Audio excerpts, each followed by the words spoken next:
Okay, I'm recording this because I am in the process of replacing my lead acid batteries in my 2008 E-Z-GO TXT cart with Dakota lithium ion batteries. And because I could find nothing on the internet or on Dakota's website regarding how to do this, I figure I'll let you see my trials and tribulations here.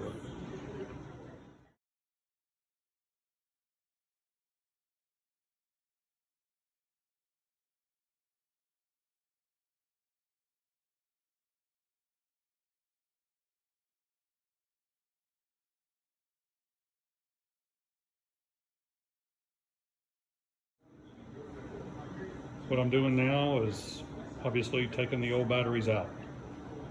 They've been in the cart for, I don't know, 6 years and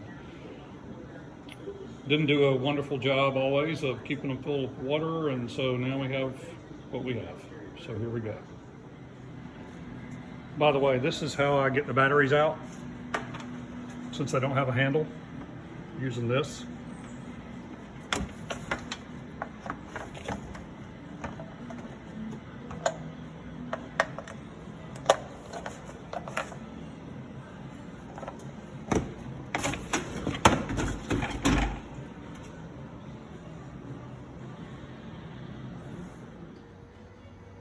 And there you have it, all out. We'll see how the others go in.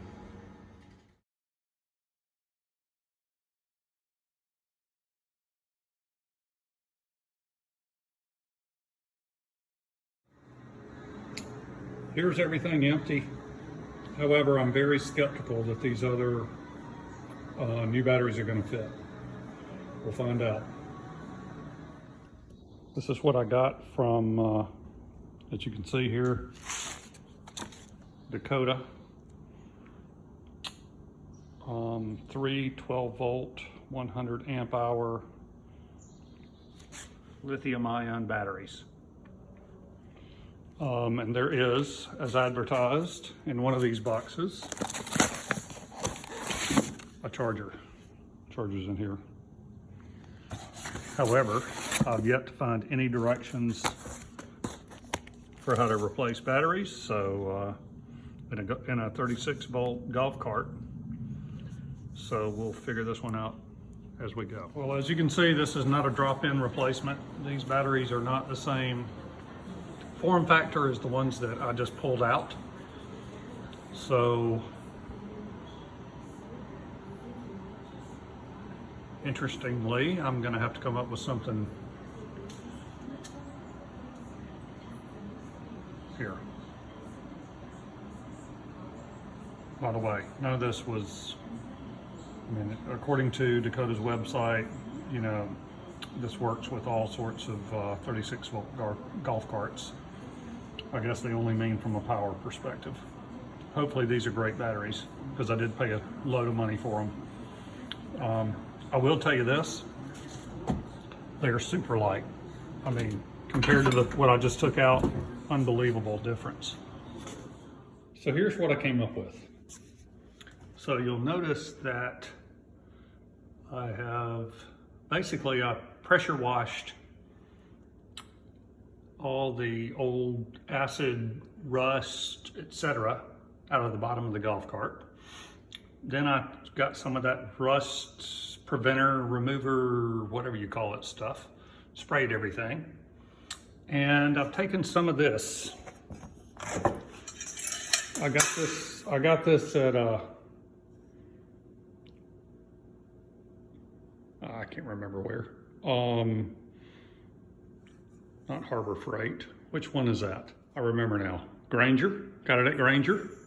Ordered it there. What it's got is it's got these little slides that fit in. And basically you can see this is some pretty sturdy stuff here. So then what I did is I got some plate aluminum, 2 inches thick. 2 inches not thick, wide or tall, whatever you want to call it. And I've added that for a lip to hold the batteries. So what I did is I used some of the existing holes here in the front part. And these two here, this one was existing, this one is new, I drilled it. And so this one's gonna be used, I'm gonna mount this and that'll keep everything from sliding back and forth. And then I'll show you what I'm gonna do for the lateral movement. By the way, this is the stuff that I sprayed on the framing on the bottom of the golf cart. Seems to work pretty good. You see. Stuff I got, by the way, from Granger. Obviously didn't use all of it. These are the little bolts. There's the price. Got lots more left. Sure I'll use it for something. So here you can see kind of the idea. So here's the cross braces I put in. By the way, Granger, I think I said? Yeah, Granger, that's where I got it. And you can see that I just got some 2-inch flat aluminum and screwed into the side of that. And oh, by the way, you can get these little nuts that look like this.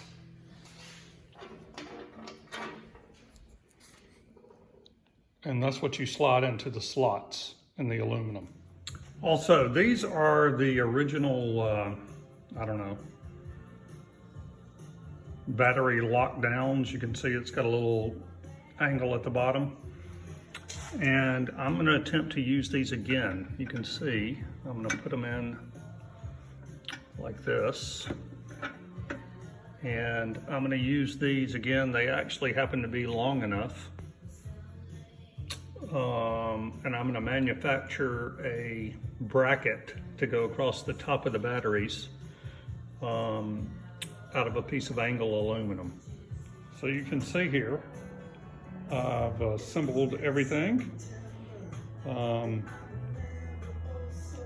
Tomorrow is electrical, but as you can see, I've used the original mounting posts and basically fabricated a bracket to hold everything down. And as you can see, these things are in here. And I'll shake it for you.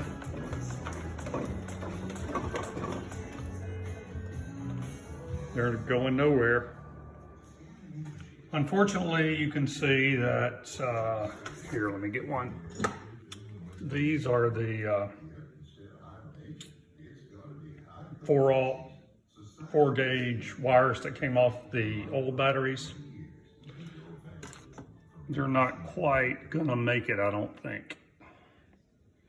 Maybe, we'll see.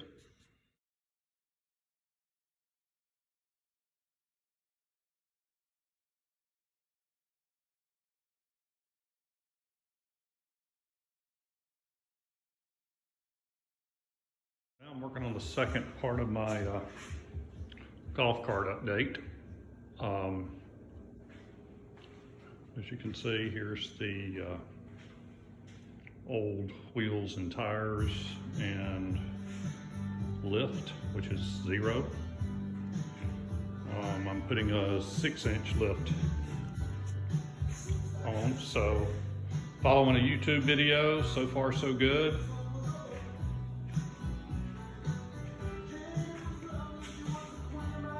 Still taking this apart. By the way, here's what the finished product looks like with the lithium batteries.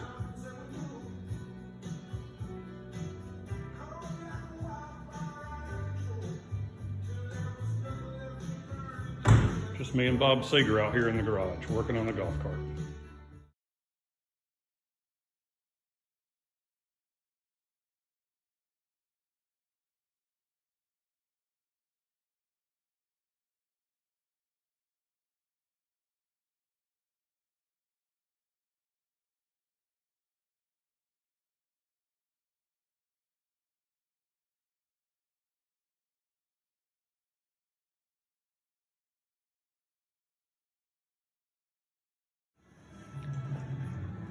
So here's the front end after I finished it. Everything went just like the video said that I've been following, except the lug nuts, or actually the holes that the recesses that the lug nuts fit in, are too narrow to accept a 3/4 inch socket. So that was quite a task. I hope I got them tight. By the way, if you're going to get the ball joint that connects the steering rack to the right spindle, you're going to have one of these tools. I tried it without it. It will not come out without it. Here's a trick. I went to AutoZone. I was going to buy one. You can pay the full price of this kit and then bring it back and they'll give you all your money back.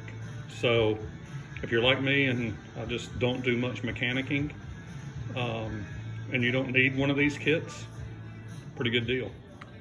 This is what I'm talking about. You can't get that out of this joint without one of those tools, a ball joint removal tool. Some people call it a pitchfork. So don't even try it. Go get yourself one. So I'm done now with the rear lift kit, but I will have to tell you, be careful. You can see this precarious situation we got going on here with all of these wood blocks on top of this jack, because you have to support the axle and the frame separately. And oh, by the way, once you undo everything, that motor wants to roll around. So have a friend. By the way, one thing that I learned is, you can see I've got the brake cable disconnected here. If you don't release the parking, the parking brake, you cannot get this out. So once this golf cart, by the way, Easy Go TXT has no brakes on the front anyway. So once you got it lifted in the back, release the parking brake, this cable comes out much easier. Okay, so this is the final clip in my golf cart upgrade video. I put this video together because when I decided to replace my lead acid batteries with lithium batteries, I couldn't find anything useful on the internet to basically, describe exactly how to do it. Normally you can find that sort of thing, but I couldn't. So I decided I would make this video to help out anybody else that wants to try this.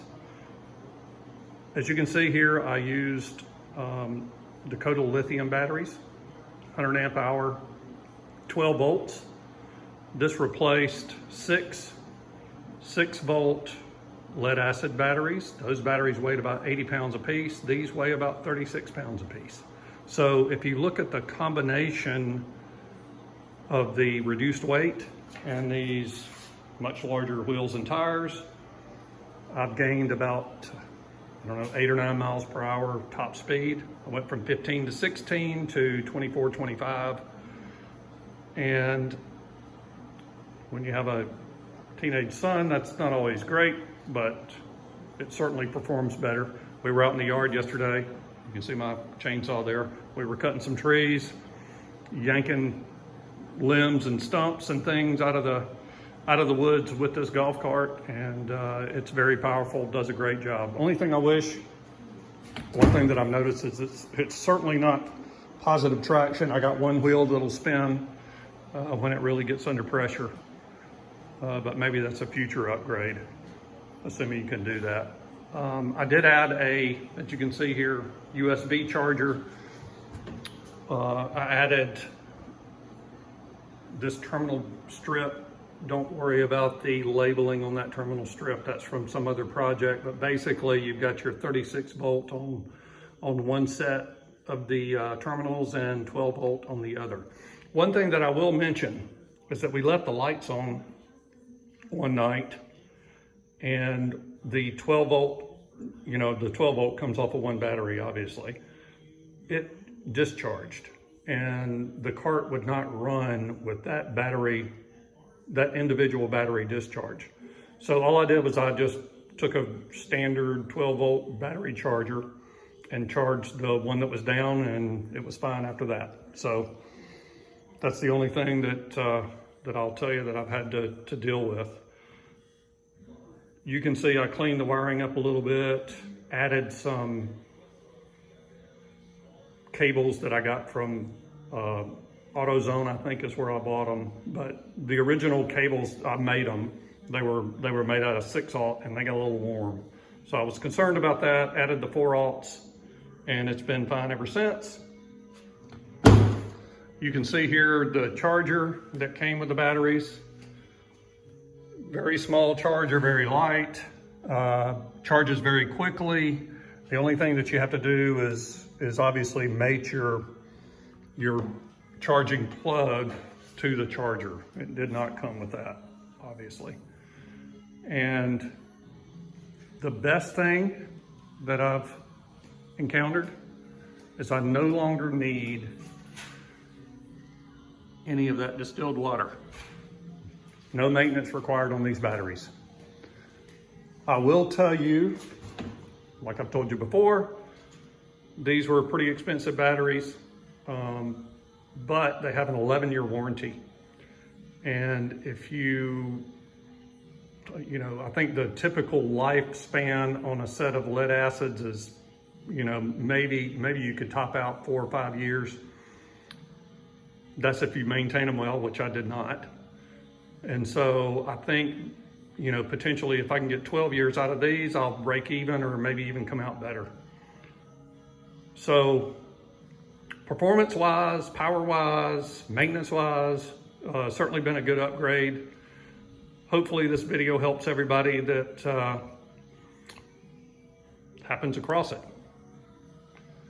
So I would highly recommend that replacement if you want to do it. It's not that difficult, just a little time consuming, but it was kind of fun. So enjoy.